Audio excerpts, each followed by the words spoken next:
अभी हम लोग लोकसभा का चुनाव जीते हैं और लोकसभा के चुनाव में जो भी परिणाम हुआ है, ये परिणाम खुशी और दुख का समावेश है। फिर भी इस चुनाव के माध्यम से इस राज्य के गरीब गुरबा लोगों को, यहाँ के मूलवासी आदिवासियों को ताकत मिली है और अब बहुत जल्द विधानसभाओं के चुनाव भी होंगे। और मुझे तो पता चल रहा है, जो मुझे जानकारी आ रही है, ये हमारे चुनाव नियमित समय से पहले कराने की तैयारी कर रहे हैं। मैं तो इनको चुनौती देता हूँ,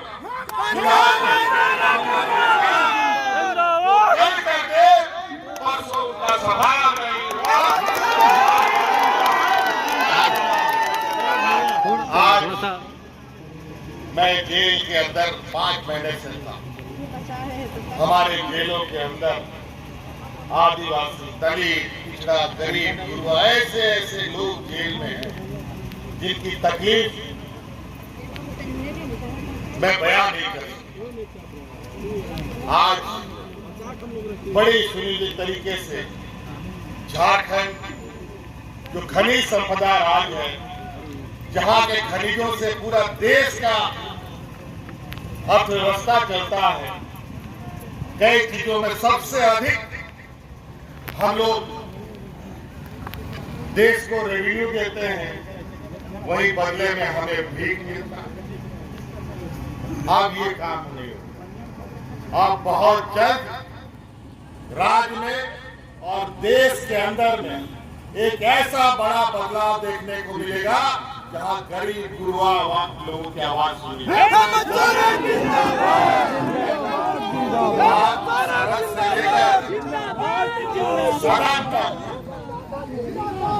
हम लोग ऐसे षड्यंत्रकारियों का हम लोग मुंहतोड़ जवाब देंगे कि उनको भी पता चलेगा कि आखिर गरीब गुरबा से लड़ने का अंजाम क्या होगा। हेमंत सोरेन जिंदाबाद जिंदाबाद जिंदाबाद। के दम पर आज बहुमत होने के बावजूद भी अपने व्यापारी सहयोगियों के साथ मिलकर सत्ता में काबिज हो रहे हैं। लेकिन ये थोड़ा सूरज चांद को बादल से आप थोड़े देर जरूर ढक सकते हैं, लेकिन हमेशा चांद सूरज नहीं ढक सकते।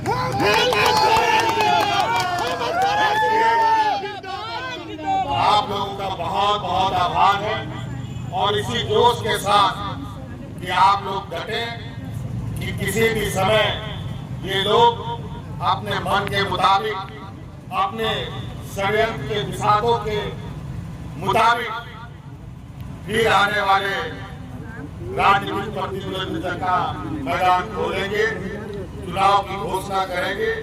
लेकिन इस संकल्प के साथ कि इस बार इस राज्य में, जो हमने पहले भी कहा है, झारखंड का राज है तो झारखंडियों की ही सरकार बनेगी। 5 महीनों से जेल में रहने के बाद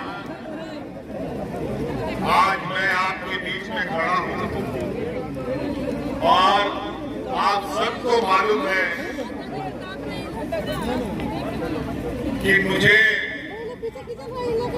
या के लोगों को किस तरीके से पूरे देश में एक प्रकार उनके विरुद्ध हम खड़ा ना हो पाए, इसकी जुगत लगाए हुए। उसी का परिणाम के तहत आज दिल्ली के मुख्यमंत्री, बतौर मुख्यमंत्री, आज जेल में बंद है। मुझे बड़ा सुनिश्चित तरीके से अपने षड्यंत्र में फंसाकर विगत 5 महीनों तक जेल में रखा। झारखंड आदिवासी दलित पिछड़ा गरीब गुरबा राज्य, हम लोगों को थोड़ा समझने में, इनकी चाल को समझने में दिक्कतें आई और उसका परिणाम हुआ कि हमें आप 5 महीना जेल में रहना पड़ा।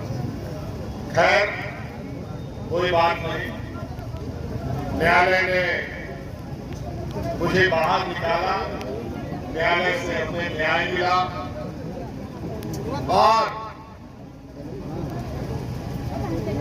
न्यायालय के न्याय में जो चीजें आदेश दी गई है, जो चीजें लिखी गई है, वो पूरे देश और राज्य के लोग पढ़ रहे हैं। आज इन 5 महीनों में शायद ये राज्य और आगे बढ़ सकता था, जो हमने गति देने का प्रयास किया।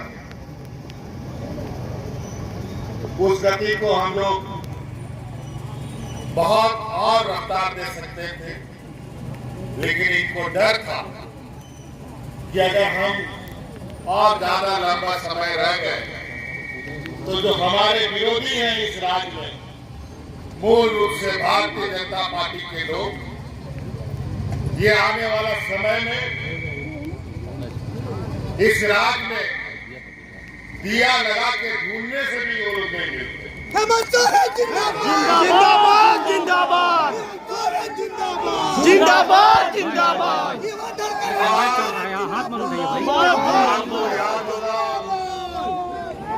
देर रात इसी चौराहे पर हमने कहा था कि इन दुष्टों का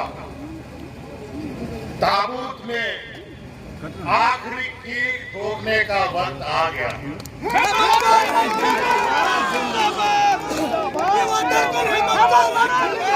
जिंदाबाद जिंदाबाद।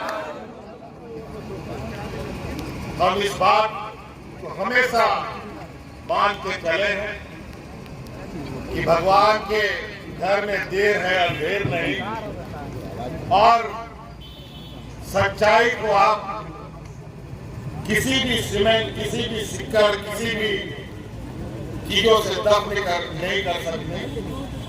वो आज नहीं कल उभर के आता है। ये लोग षड्यंत्र को अंजाम देते रहेंगे और हमेशा ये लोग इस काम को करते रहेंगे, क्योंकि इसी काम में ये लोग प्रांगण हासिल है।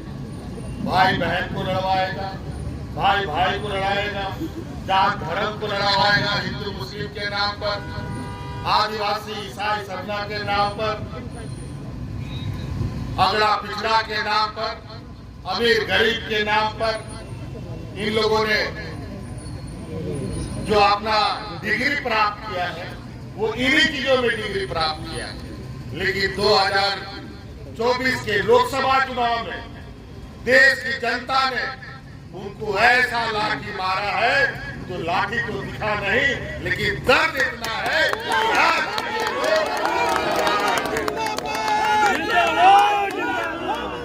और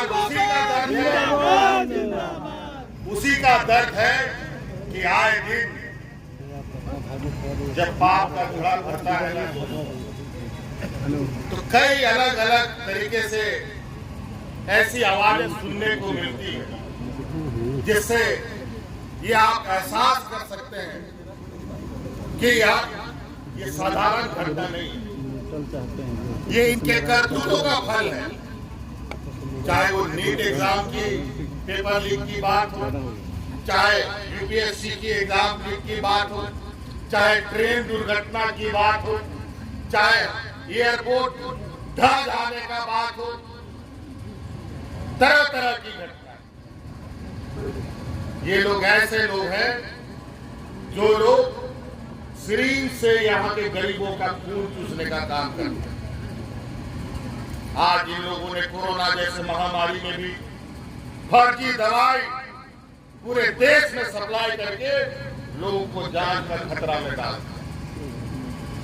कई ऐसी चीजें, इनके कई निर्णय देश का सर्वोच्च न्यायालय आज संवैधानिक घोषित करता है, लेकिन ये लोग अपने करतूतों से बाज नहीं आते। इन लोगों ने सभी संवैधानिक संस्थाओं को अपने मुट्ठी में कर लिया है। उनको ऐसा लगता है लेकिन इस देश के अंदर इस लोकतंत्र, भारत जो देश का सबसे बड़ा लोकतंत्र है, इसमें अगर सबसे बड़ा अदालत है तो वो जनता की अदालत है। जिंदाबाद जिंदाबाद जिंदाबाद जिंदाबाद जिंदाबाद जिंदाबाद जिंदाबाद